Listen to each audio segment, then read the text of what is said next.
সম্পূরক প্রশ্ন করুন। মাননীয় স্পিকার, আপনাকে ধন্যবাদ। আমরা জানি যে বাংলাদেশের সড়ক নির্মাণ ব্যয় পৃথিবীতে প্রায় সর্বোচ্চ। আমরা যদি ভারত, চীন বা ইউরোপের সঙ্গে তুলনা করি মাননীয় স্পিকার, তাহলে দেখব যে বাংলাদেশের সড়কে কয়েক গুণ বেশি দামে সড়কগুলো নির্মিত হচ্ছে। কিন্তু সড়কের যে দুর্ভোগ মাননীয় স্পিকার, সেটা কাটে না। প্রতি বছর যখন ঈদ আসে তখন এই দুর্ভোগ আরো কয়েক গুণ বাড়ে মাননীয় স্পিকার। বিশেষ করে এইবার ঈদে আমরা দেখলাম যে উত্তরবঙ্গে যেতে প্রায় 20 থেকে 30 ঘন্টা সময় লেগেছে। মাননীয় স্পিকার, আমার প্রশ্ন হচ্ছে আপনার মাধ্যমে যে প্রতি বছর এই দুর্ভোগ হওয়া সত্ত্বেও কেন কোনো ব্যবস্থা নেওয়া হচ্ছে না এবং পরবর্তীতে কি ধরনের ব্যবস্থা নেবার কথা সরকার চিন্তা করছে। এমন সময় মহামান্য রাষ্ট্রপতি দেশের অর্থনৈতিক উন্নয়নে বিরাট সাফল্য দাবি করলেন মাননীয় স্পিকার, যখন গত এক বছরে দেশের সামষ্টিক অর্থনৈতিক সূচকগুলো ক্রমাগতভাবে খারাপ হতে হতে এই মুহূর্তে প্রচন্ড বিপজ্জনক অবস্থায় রয়েছে।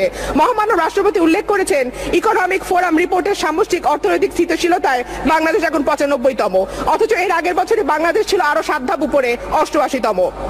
দেশের সকল শীর্ষ অর্থনীতিবিদরা দেশে একটা অর্থনৈতিক মন্দার পূর্বাভাস দিচ্ছেন, কিন্তু এটা নিয়ে এই ভাষণে কোনো দিক নির্দেশনা তো নেই, এমনকি কোনো স্বীকৃতিও নেই। গত এক দশকে এই বছর প্রথমবারের মতো রপ্তানি আয় আগের বছরের তুলনায় ঋণাত্মক হয়েছে। এর মূল কারণ তৈরি পোশাক খাতে রপ্তানি 8% হ্রাস পাওয়া, যার প্রচন্ড নেতিবাচক প্রভাব পড়েছে কর্মসংস্থানের উপরে।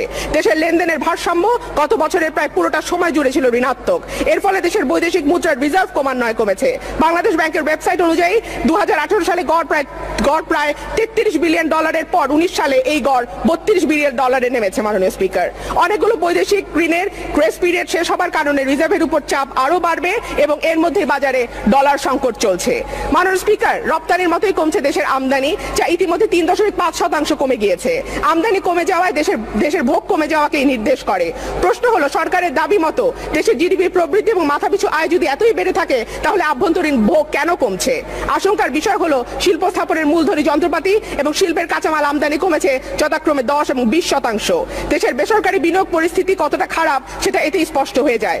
দেশের আভ্যন্তরীণ সম্পদ আহরণের লক্ষ্যমাত্রার সাথে ঘাটতি অতীতের সকল রেকর্ড ছাড়িয়ে গেছে। গত এক বছরে এই ঘাটতি 1 লাখ কোটি টাকা ছাড়িয়েছে। মাননীয় স্পিকার, রাজস্ব আয় প্রবৃদ্ধির প্রাক্কলিত লক্ষ্য 40% থাকলেও হয়েছে মাত্র 4%। সরকারের রাজস্ব আয় কমে যাওয়ার ফলে ব্যাংক থেকে সরকারের ঋণ নেবার পরিমাণ আশঙ্কাজনকভাবে বাড়ছে। চলতি অর্থ বছরে ব্যাংক থেকে 47,000 কোটি টাকা ঋণ নেবার কথা থাকলেও প্রথম 6 মাসে এই লক্ষ্যমাত্রার 90% ঋণ অলরেডি সরকার নিয়েছে। সরকারের এই ঋণ নেওয়া বেসরকারি খাতে ঋণ প্রবাহ অনেকটাই কমিয়ে দেবে, যেটা বেসরকারি বিনিয়োগকে চরমভাবে ব্যাহত করবে।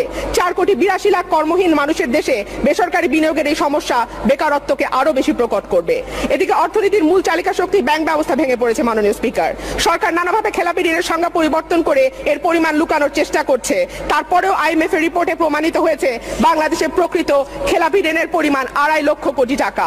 সরকারের সাথে সম্পৃক্ত ব্যাংক মালিক এবং ব্যবসায়ীদের যোগ সাজসে ব্যাংক খাতে লুটপাট চলছে। লুটেরাদের বিরুদ্ধে ব্যবস্থা গ্রহণ তো দূরেই থাকুক, তাদের নানান রকম সুযোগ সুবিধা দিয়ে নতুন ঋণের ব্যবস্থা করেছে সরকার, অথচ সাফার করছে যারা ভালো ঋণ গ্রহীতা তারা। যেখানে দেশের মূল্যস্ফীতির বর্তমান হার 6.5% ছাড়িয়ে গেছে, যা দক্ষিণ এশিয়ার সর্বোচ্চ। মাননীয় স্পিকার, সেখানে সরকার কি করে আমানতের সুদের হার 6% নির্ধারণ করে?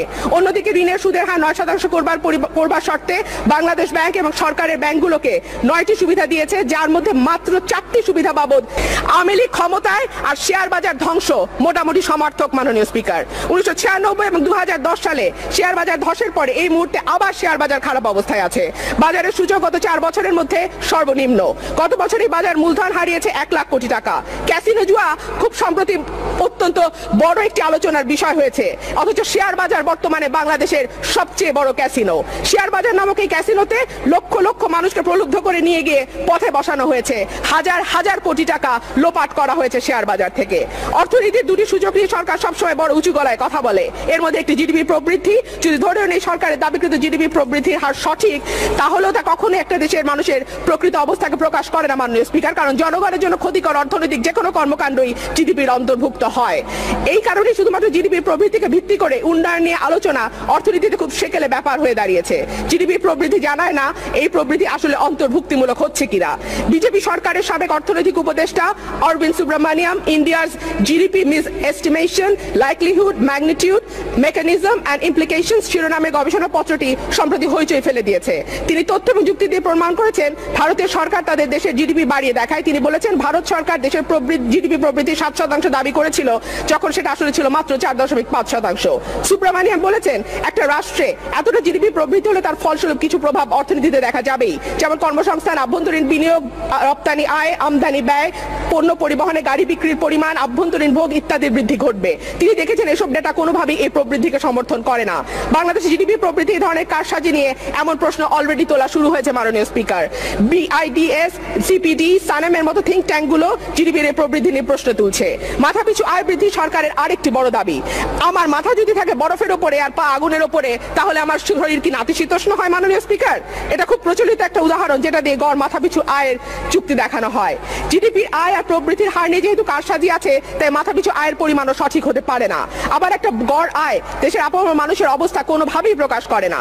ব্যাংক লুটেরা, শেয়ার বাজার ধ্বংসকারী, টাকা পাচারকারী, ক্যাসিনো ব্যবসায়ীর আয়ের সঙ্গে শ্রমজীবী মানুষের আয়ের গড় কোনোভাবেই একটা দেশের প্রকৃত অবস্থাকে চিহ্নিত করে না। দেশে বৈষম্য বৃদ্ধি পাচ্ছে।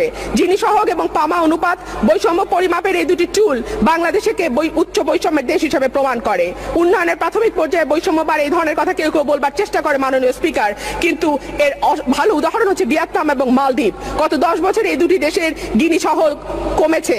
এই দুটি দেশকে বেছে নেবার কারণ হলো এই দুটি দেশ বাংলাদেশে ঠিক আগেই এলডিসি থেকে উত্তরণের যোগ্যতা অর্জন করেছে।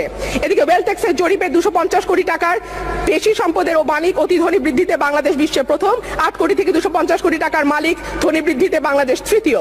অপরপক্ষে দেশের দারিদ্র্য কমার হার 2005 থেকে 2010 সালে 1.7% স্থলে 2010 থেকে 2016 সালে 1.2% নেমে এসেছে।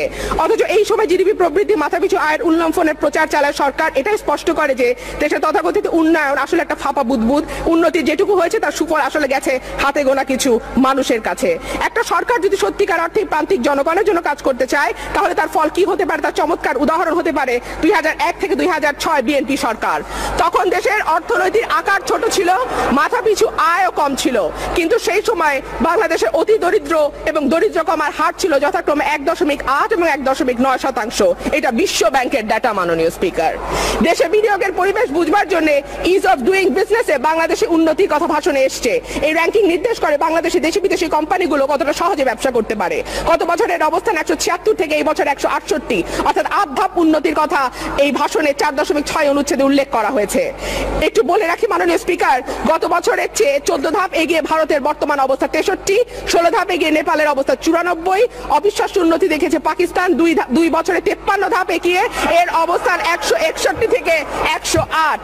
এদিকে গত বছরের মার্চে প্রকাশিত গ্লোবাল কম্পিটিটিভনেস রিপোর্ট 2019-এ বাংলাদেশের অবস্থান 141 দেশের মধ্যে 103 থেকে নেমে 105তম।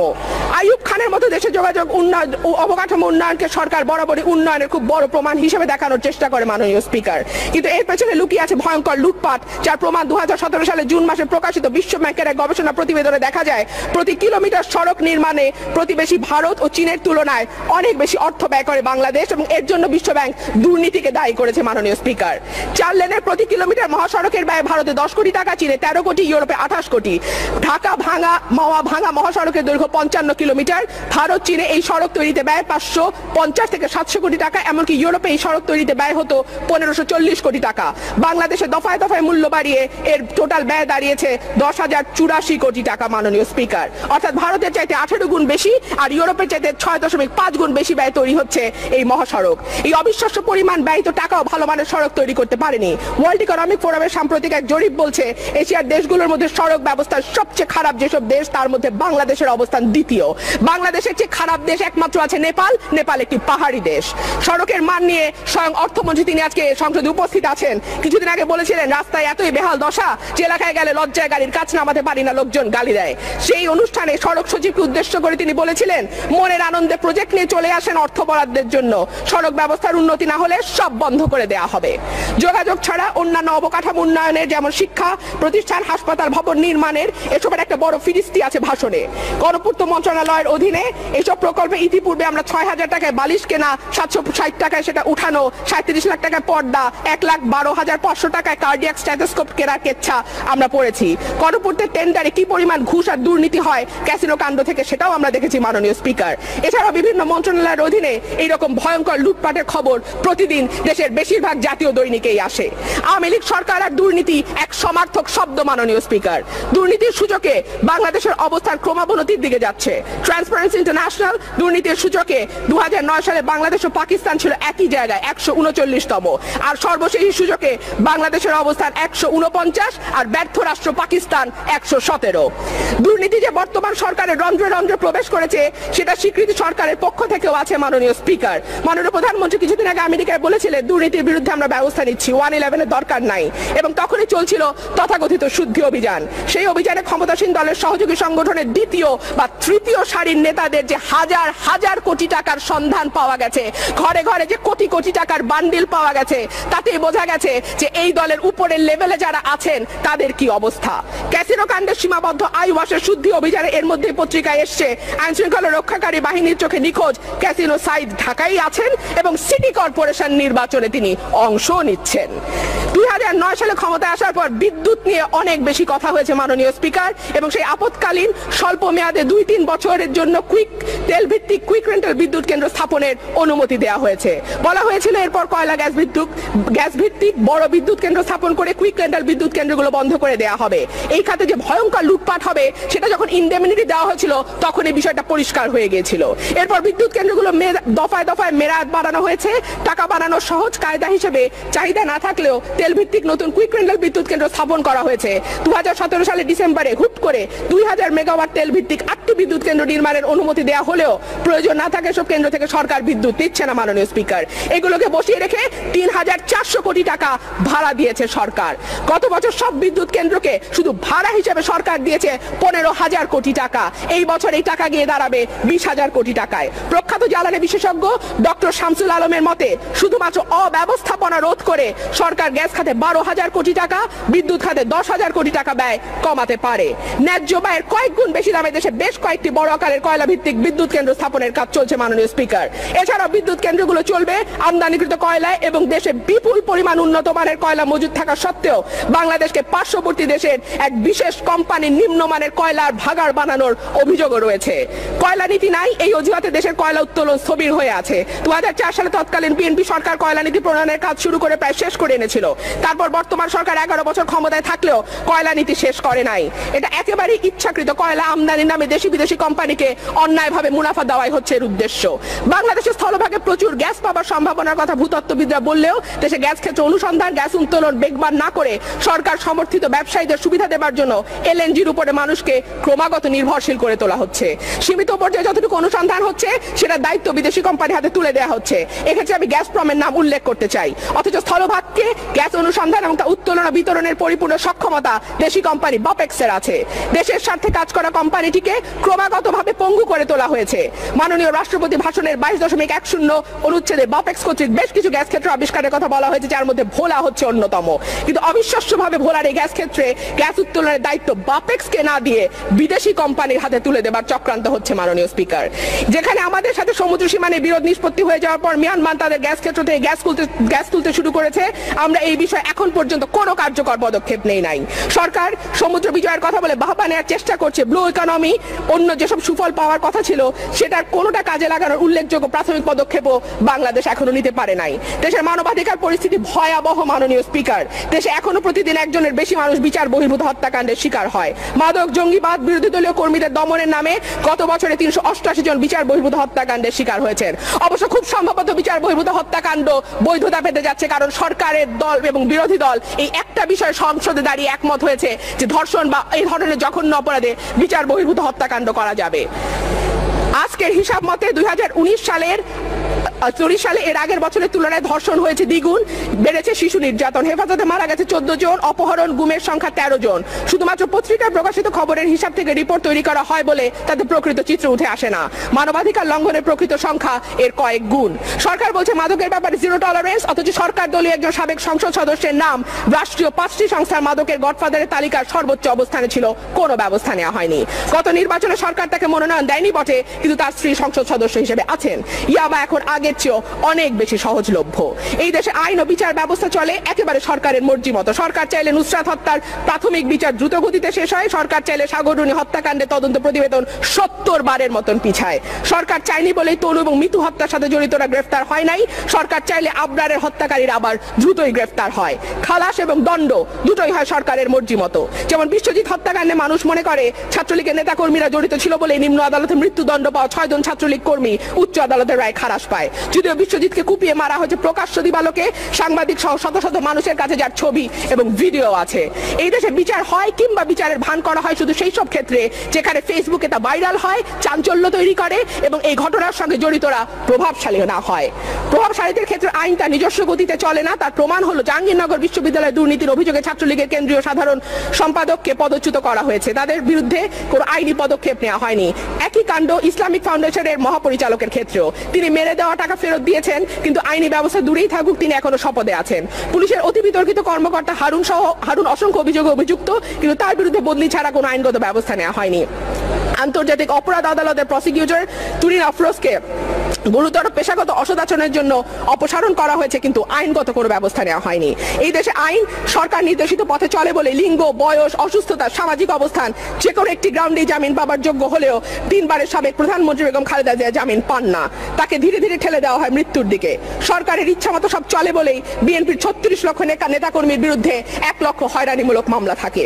বাংলাদেশে আইন শৃঙ্খলা রক্ষাকারী বাহিনী আর বিচার ব্যবস্থা নিয়ে ওয়ার্ল্ড ইকোনমিক ফোরামের মূল্যায়ন বলছে 2018 তুলনায় 19 সালের সংঘবদ্ধ অপরাধ, খুন, সন্ত্রাস, পুলিশের উপর আস্থা নির্ভরশীলতা এসব নিরাপত্তা ইস্যুতে পিছিয়ে পড়েছে বাংলাদেশ। আর পুলিশের উপর আস্থা নির্ভরশীলতায় দক্ষিণ এশিয়ার সবচেয়ে তলানিতে আছে দেশটি। অন্যদিকে বিচারিক স্বাধীনতার ক্ষেত্রে 2018 সালে অবস্থান ছিল 93তম, 19 সালে তা পিছিয়ে হয় 96তম। এটাও দক্ষিণ এশিয়ার সর্বনিম্ন। মাননীয় স্পিকার, দেশের এই সামগ্রিক সমস্যাগুলোর মধ্যে খুব বড় হয়ে মাথা তুলেছে আরেকটি সমস্যা, বাক স্বাধীনতার প্রতি হুমকি। পরিকল্পনা করে হামলা মামলা দিয়ে ভয় চাপ প্রয়োগ করে বিজ্ঞাপনদাতাদের উপর চাপ দিয়ে গণমাধ্যমের মুখ বন্ধ করা হয়েছে। সম্প্রতি প্রকাশিত আইন ও সালিশ কেন্দ্র রিপোর্ট থেকে জানা যায় গত বছর 142 জন সাংবাদিক শারীরিক নির্যাতন, হামলা, হুমকি, হয়রানির শিকার হয়েছে। আর তাই রিপোর্টার্স উইদাউট বর্ডার্স এর প্রেস ফ্রিডম ইন্ডেক্স ক্রমাগত পেছাতে পেছাতে বাংলাদেশ 150তম অবস্থানে। বিকল্প মাধ্যম, সামাজিক যোগাযোগ মাধ্যমেও নিপীড়নমূলক ডিজিটাল সিকিউরিটি অ্যাক্টের কারণে জনগণ মত প্রকাশে ভীত।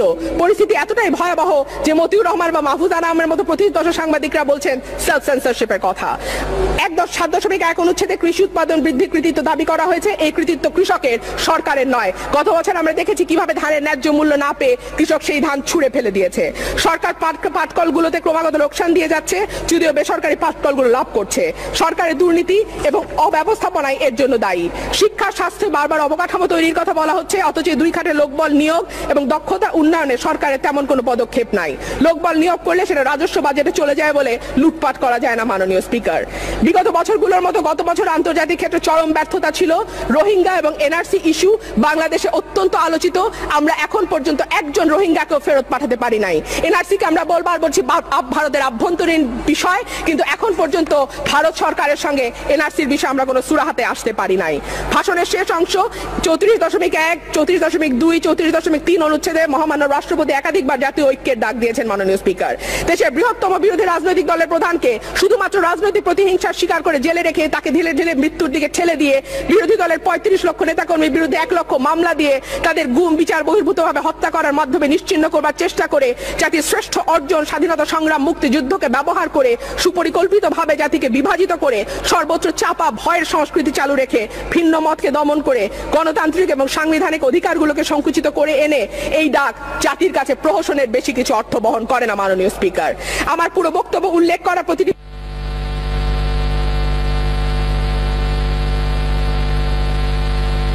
মাননীয় সদস্য, আমি কিন্তু আপনাকে আগেই বলেছিলাম যে নির্দিষ্ট সময়ের মধ্যেই। ঠিক আছে, আপনি 1 মিনিট বলুন। ধন্যবাদ মাননীয় স্পিকার। আমার পুরো বক্তব্যে উল্লেখ করা প্রতিটি বিষয়ে মাত্রাগত পার্থক্য আছে, কিন্তু এগুলোর মধ্যে মিল আছে। এগুলো উপসর্গ, রোগ নয়। সবগুলো উপসর্গ যে মূল রোগ থেকে সৃষ্টি, সেটা হলো একটা জনপ্রতিনিধিত্ব এবং জবাবদিহিতাহীন সরকার ক্ষমতায়। তাই কেউ যখন এই সরকারকে ক্ষমতায় রেখে দুর্নীতি হ্রাস করে সুশাসন কায়েম করার কথা বলে, তখন সেটাকে আমি একেবারেই অসম্ভব বলে মনে করি। এই রোগে আক্রান্ত সরকার জানে শুধুমাত্র প্রশাসন, আইন শৃঙ্খলা রক্ষাকারী বাহিনী, বিরাট কিছু ব্যবসায়ী আর দলীয় ক্যাডারদের সন্তুষ্ট রাখতে পারলেই ক্ষমতাকে দীর্ঘায়িত করা যায়। তাই যতদিন এই অবৈধ অবৈধ সরকার ক্ষমতায় থাকবে ততদিন এসব সমস্যা কমবে তো নাই, বাড়বে বরং। আপনাকে অসংখ্য ধন্যবাদ মাননীয় স্পিকার। ধন্যবাদ মাননীয় সদস্য, আপনার এই দীর্ঘ বক্তৃতার মধ্যে এক জায়গায় আপনি উল্লেখ করেছেন সরকারের মর্জিমত জাজমেন্ট, দিস উইল বি এক্সপান্সড, আর অবৈধ সরকার যে কথাটি বলেছেন দিস ইজ অলসো এক্সপান্সড। এবারে বক্তব্য রাখার জন্য